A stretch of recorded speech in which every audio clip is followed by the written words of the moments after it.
president. He's got counter demonstrations of hundreds of thousands of people in the streets. Give us a snapshot of what's going on and how dangerous. Yeah, thank you, Steve. Yes, South Korea is, in many ways, our most trusted treaty partner. They're part of the CHIPS equation.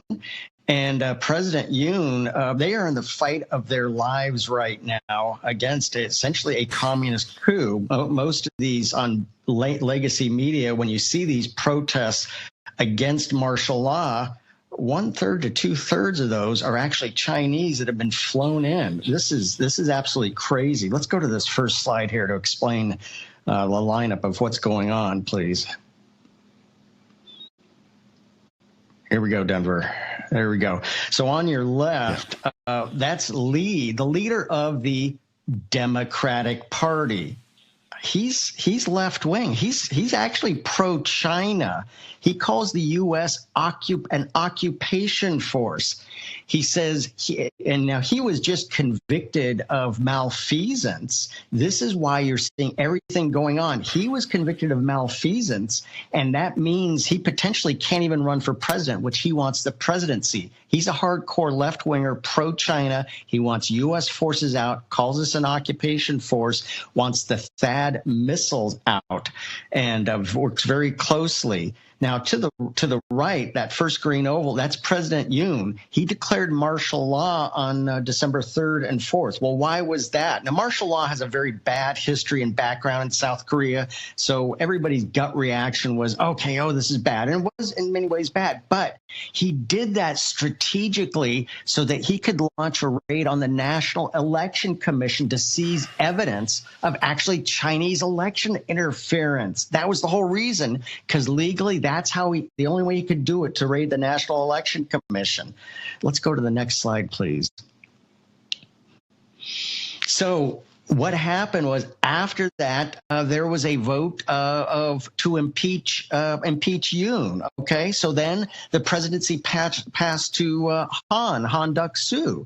Okay, now he was impeached on December 27th, and the presidency is now President Che. And again, on the left, that's the Democrat Party. They control the National Assembly. It's a unicameral body, but they have 192 seats. The right is the populist Make Korea Great Again Party. These are conservatives. They're in the fight of their lives. There's so much election malfeasance.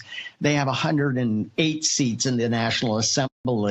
But that's what's going on. So there is huge gatherings now on legacy media. All you see is the impeachment. It's actually not like that. Let's see the next slide, please. This is the 3 centers of gravity in Seoul. So that center one, that's the office of the presidency.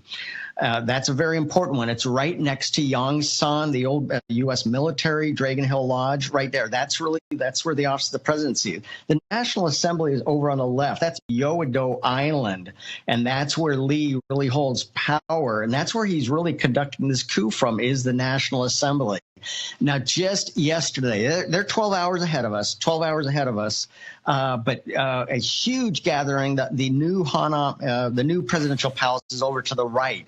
That's where hundreds of thousands of South Koreans trying to stop the steal have been at, and they did effectively, because they're using the term insurrection. You can come back to me here, Denver.